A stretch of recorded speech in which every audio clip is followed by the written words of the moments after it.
come tap in. Browsers come tap in. Browsers come tap in, come tap in, come tap in. Bringing that substance straight to the public, no capping, no bluffing. Now run it up, buddy. Browsers come tap in, come tap in, come tap in, come tap in.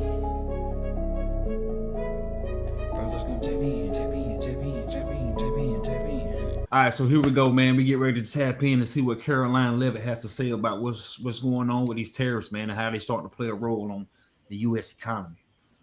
For more, let's bring in White House Press Secretary Caroline Levitt. I want to get to Ukraine in just a moment, but first of all, Caroline, some pretty good news on the inflation front. A surprising report that during his first full month of his presidency, inflation dropped to 2.8% year over year, reduction of 0.2% month over month. The president also pointed out a moment ago with the Taoiseach of Ireland, Michael Martin, that egg prices are down 30% in recent days. And oil sits right now at about $67 a barrel.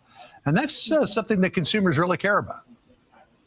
Yeah, that's right, John. And it's a promise that President Trump is keeping to the American people. This administration is wholeheartedly focused every single day on driving down costs for the American people through massive deregulatory efforts and, of course, by unleashing American energy dominance, which we know will end the inflation nightmare created by the previous administration. And this CPI report today is welcome news, and it's not what the so-called experts or the mainstream media predicted. They continue to cast doubt on President Trump and his economic agenda, even though he has a proven record of it working in his first term. And if you look at that report today, inflation has gone down. The core inflation index is actually the lowest it's been in 4 years. Gas prices have fallen. Airline fares have fallen. And also today, we saw two massive companies announce new investments in manufacturing in the United States of America. The Japanese beer company Asahi announced new manufacturing, new jobs in Wisconsin. All of these companies are realizing that the United States of America is the best place to do business, the lowest taxes in the world. That's what they will have under this president. Caroline, speaking of oil. See what I'm saying? See how those tariffs start to come into play? You got to understand how the business work. Like everybody was saying, they talking about, well, he ain't saying nothing about groceries. He ain't saying nothing. Because this man understands the depth of it. There's too many intricate things to be explained inside of what he's doing. So now he's just gonna focus on keeping it short and sweet with you, man. Look here, I'm imposing tariffs, reciprocal tariffs. We gonna make America great again. Y'all don't understand it. It's too much for me to try and explain every single detail. Get with the program, man. That's basically what you need to do. Now you start to see the results. Man, ain't even spoke on here since he's been in president. He hasn't really spoke on grocery prices, gas prices, and none of that. He's been working on those tariffs because he understands tariffs. It all ties in. And also look at that. What was it? Japanese? Did she say Japanese or Japan? They bringing in the beer companies. Like, man, there's a lot of, and on top of that, that's not going. You're not going to start seeing them building no location by tomorrow. That's going to take time. It's going to take some months before they even start getting building going, before they even get permits and all that. It might be a year or two before anybody even be able to be hired. But the fact is, he's working on making this country great again with these tariffs, bringing in more jobs, bringing in more where we're not self-independent. You know, we're too dependent on other countries, especially with China. You know what I'm saying? Especially with the aluminum and the steel. Man, come on. What if China just like, what if we go to war with China and we get a lot of that from them? Where are we gonna get it from them? We need to start being self-dependent and just and focus on America. Things that we used to do. Back in the 70s? Back in the 70s, you had all the steel companies, the automobile companies in Detroit. Come on. Yep. And that's what we're going back to. And everybody was working. Matter of fact, back then, prices was lower, but you could sustain a home off of one income. And there you have the definition of make America great again. Even the eggs went down. House prices is going to go down too. The housing market going down too. It's going to go down. Yep. I was looking. It's already going down. Mm-hmm. Got to pay attention to the game, man, and what's really going on. Understand how these tariffs work, and you know what I'm saying. It's taxes on other countries, but it's bringing more money in here, and it brings the inflation down. Instead of us printing more money, how about we earn more money through the economy? instead of just print more money. That's where your inflation comes from. Makes a lot of sense to me. Right. Many of them on the left still mad and angry, saying this: we're going to hell, going back to slavery and losing everything, losing all our benefits. Man, I saw. Dang, I wish I remember his name, but I think I saw one of the congressmen pointed out. They said they saw how they was holding up the Elon Musk, the Musk steals signs. They were like, maybe they was right. He probably he's stealing from them. He's stopping all the fraud, so he's stealing, basically stealing from them from all the fraud they're doing. He's stopping all the fraud, so he's stealing from them. Modern day Robin Hood. Mm-hmm. Gotcha. Got him. For years, since 2022, the Treasury Department's been issuing this waiver. It's Russian General License 8L that allows other countries to continue to buy Russian oil using the U.S. dollar, the U.S. payment system. Biden's waiver expired at midnight last night. Did the president renew it? Because if he didn't, it could send oil prices up by $5 a barrel. Well, I don't know whether the president did or not. From my understanding, he hasn't, Jackie, but I can definitely double check and get back with you. I would defer you also to the Department of Treasury. But when it comes to Russia right now, as you know, the president's team continues to be in correspondence with the Russians. In fact, our national security advisor, Mike Waltz, had a call with his Russian counterpart today in a pursuit of ending this war and striking a peace deal with Russia and with Ukraine. We had great progress on that front yesterday with the Secretary of State and our national security advisor having those peace talks in Saudi Arabia. The Ukrainians have finally agreed to a ceasefire and have agreed to this long-term peace plan. And we expect, we hope, and we urge the Russians to do the same. And our team is currently working on getting this done. So in recent days, up until recent, you saw how she just tried to point out that the trade on oil, because so that's where the term petro dollar comes from, because the oil has to be purchased with U.S. dollars, and that contract ended last night, as she was saying. Right now, Trump is focused on ending that war, and on top of that, once he gets that peace deal done, it's probably a good deal that Biden contract expired, because it might have not been that good either. That's why she was asking if who knew it though. If Trump, they know, they know, because once again, that is a big change, a big trade. Oil, you know how much oil is purchased from Russia, and the only way it can be purchased is with U.S. dollars. You think they don't know about that? Oh, they know. But right now, Trump, you can't try and throw that in money talk in while you're in the middle of trying to negotiate for a peace deal. Yeah. You know what I'm saying? Like, hey, man, I want y'all to stop fighting. Hey, Ukraine, I want you to give me them critical minerals. Hey, pooh, hey, dog.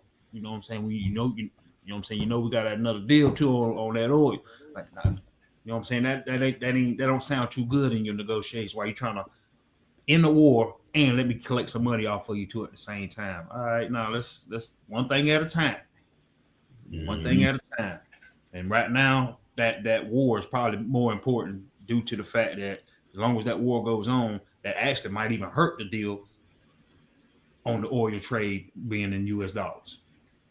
Yep. She threw that bait right back. I mean, you got to see through it. You got to see through their bull, man. Don't get me wrong. That was a good question, but smoke and mirrors too. Yeah. I guess the president was being criticized for abandoning Ukraine, siding with Putin. Now a ceasefire appears to be potentially within grasp. What's the over and under there at the White House as to whether or not Putin bites on this? Mm-hmm. Well, we certainly hope that he does. And again, our team has been working diligently on negotiating a peace plan that works for both sides to finally end this war. And in any good plan, any good deal, both sides are going to be a little bit happy about some things and maybe unhappy about others. But that's how you negotiate a good deal. And that's what Secretary of State Rubio and our national security advisor were working hard on yesterday in Saudi Arabia.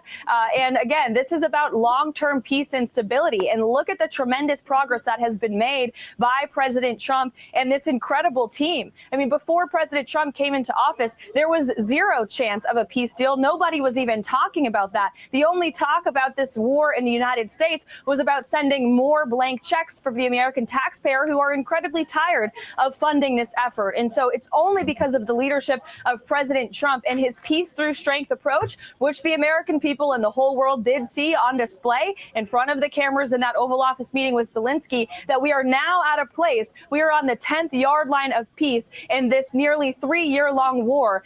Thousands of people have died, and President Trump is working hard to end the bloodshed, and now it's up to the Russians to agree to this plan. True, boy. Hey, look, like I was saying on that on the other episode before, I told you that's the man of the decade right there. I'm trying to tell you. Now imagine now if this man gets that peace deal done. On top of that, because with that peace deal, that critical minerals deal that's from Ukraine is going to come into play because they got to pay us back some kind of way. They owe 'em. Then on top of that, now imagine going back to like I was saying with the petrol, with the oil. Imagine if he got that deal done before the peace war, when they already trying to say he kind of rooting with Putin anyway.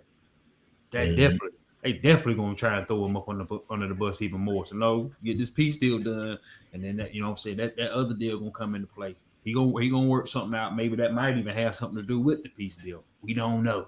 That might be involved with the peace deal. He might, hey, Putin, look here. You know what I'm saying? Stop bombing these cats over here. You slapping them while they down right now. You know what I'm saying? Maybe if you chill, give us a cease deal here. We can work something out on the oil trade there. Ukraine, look, y'all tripping. You know what I'm saying? You trying to fight somebody you can't handle. Chill out. Let me work this out. On top of that, the way you pay us back, give us those critical minerals. You know what I'm saying? He might smooth out a whole deal. Then on top of that, he's shooting no taxes on anyone making under 150K a year too. And why this guy here? Huh? I said he pulled all that off, man. Come on, man. Yeah. While inflation going down at the same time. Oh my God.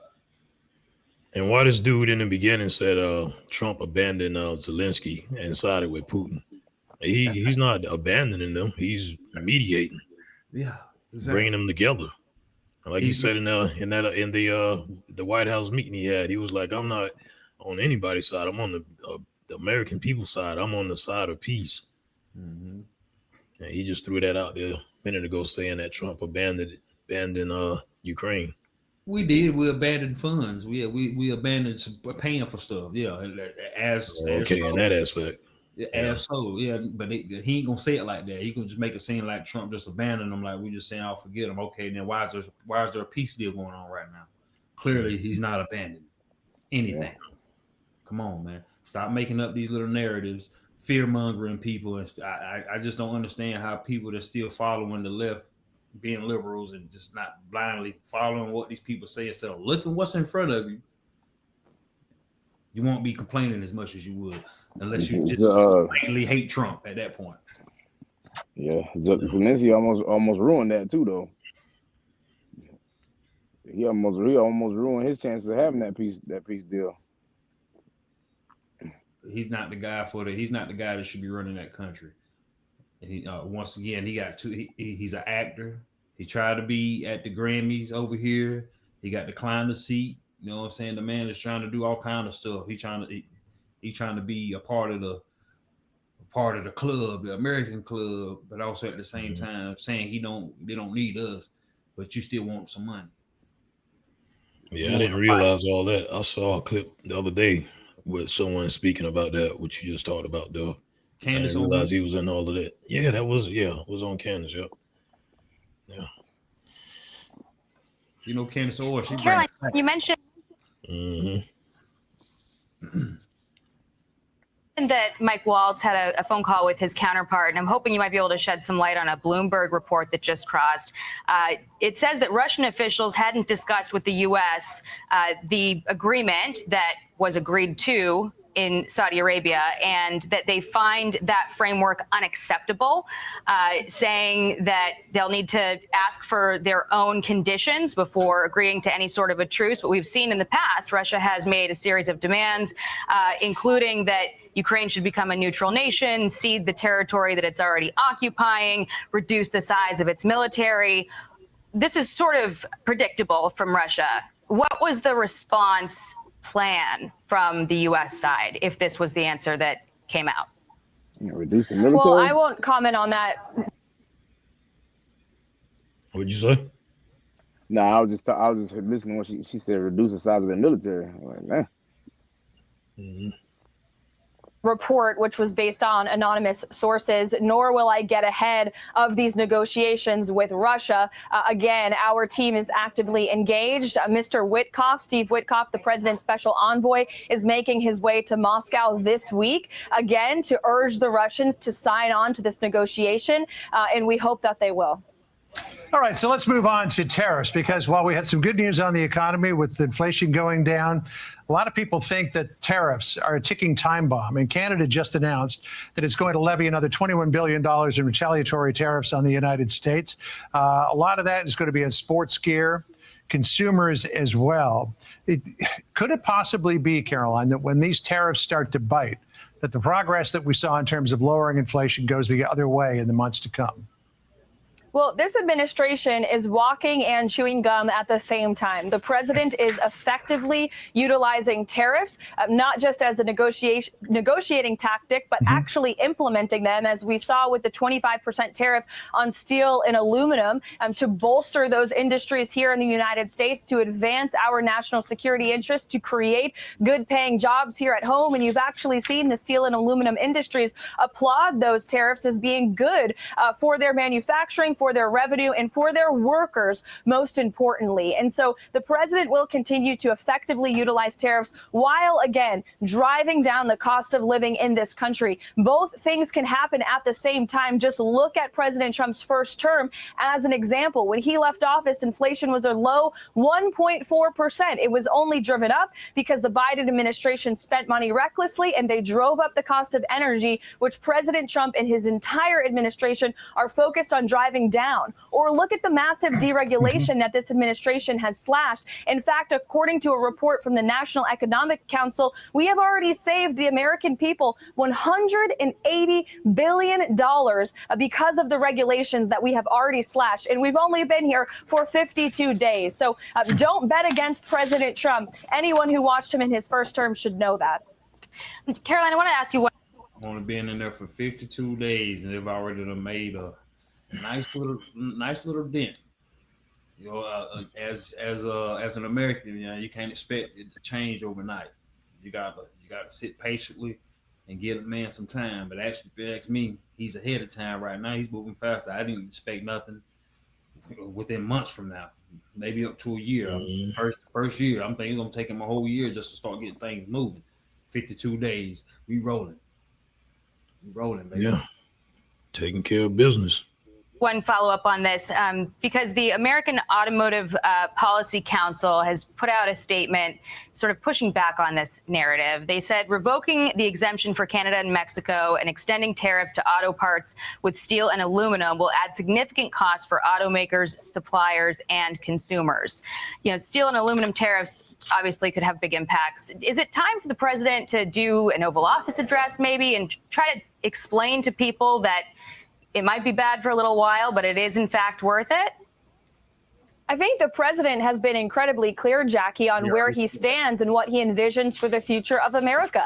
He wants to restore this great country as the manufacturing superpower of the world. And we have the ability to do it because we have the best market and we have the best workers and we have plenty of resources right here at home. What we need are these companies and these CEOs to recognize that, to trust in President Trump, and to move their business here. And many of them already are. We've seen nearly $3 trillion in investments pour into this country. And as a result of the steel and aluminum tariffs I mentioned earlier, a Japanese beer company moving its production to the great state of Wisconsin so they can save themselves from this 25% tariff when they're making their beer cans. That's going to result in good paying jobs right here in the United States of America. And now that company will no longer have to pay that 25% tariff, and they're going to have some of the lowest taxes in the world when Congress passes President Trump's big tax agenda, tax cuts later this year. And so, again, President Trump is a businessman. He is a deal maker, and he believes in the United States of America and our workforce, and the rest of the world should do the same.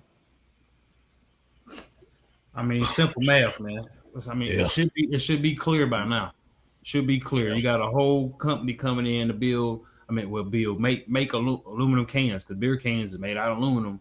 And on the top of that, you try to bring back the resources of making aluminum here, steel.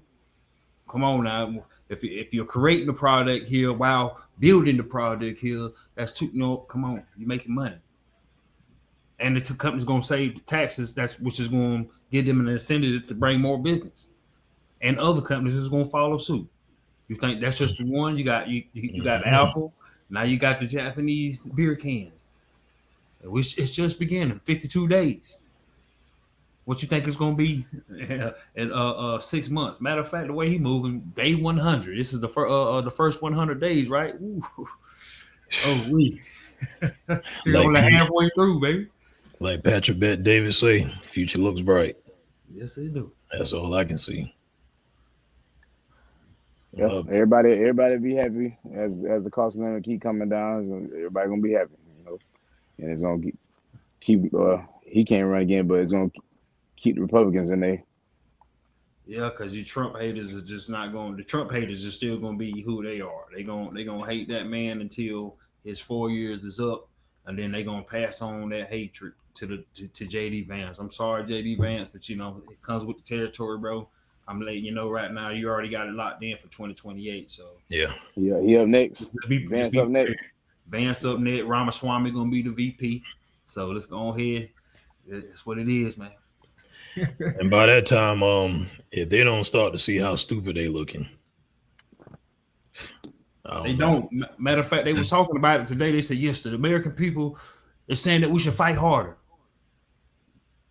Their ratings got even lower. They're the lowest rating in history right now. I think the polls came in today or yesterday. I forgot the date, but yeah, they just came in. They're at an all-time low, and their response was, we need to fight harder. The stuff that ain't been working, no, let's go harder. Let's do it even more. Come on. Nah, man, that's why I said it's over with. And what they're doing a great job. Because all they're doing is setting it up for the next administration. And the only thing they got to do is pay attention. Y'all pay attention. Y'all see what Trump doing. He's a deal maker. Y'all need to learn them deal making moves.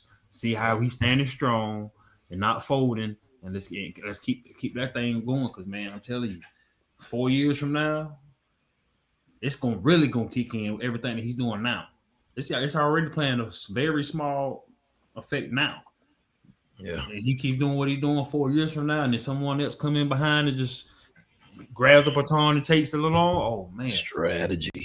You talking about a wealth transfer? It's going a lot of the middle class. This is what they taking it back to when in the 70s when the GDP came from most of the middle class. Most of your spending was doing through the middle class. Now it's like I forgot the percentage that they were saying. It's I think it's 20% is. It's the 20 percenters. My bad. Not the middle class. It's the 20 percenters. Everybody that's in that 20% range and up to the 1 percenters is the ones that's controlling the GDP right now of the economy. In other words, what I'm saying is all the money is flowing around the big dollars. But if you bring back the working class, it's going to be floating around in the middle class. That's why back during them days, the middle class can afford to live off of one income. Mm-hmm. Not 2, 3, or 4 like you need today. We ready. I'm ready. Y'all ready? Already. I'm always ready for a change that's in my favor. Yes, sir. Yeah. W crazy for this one.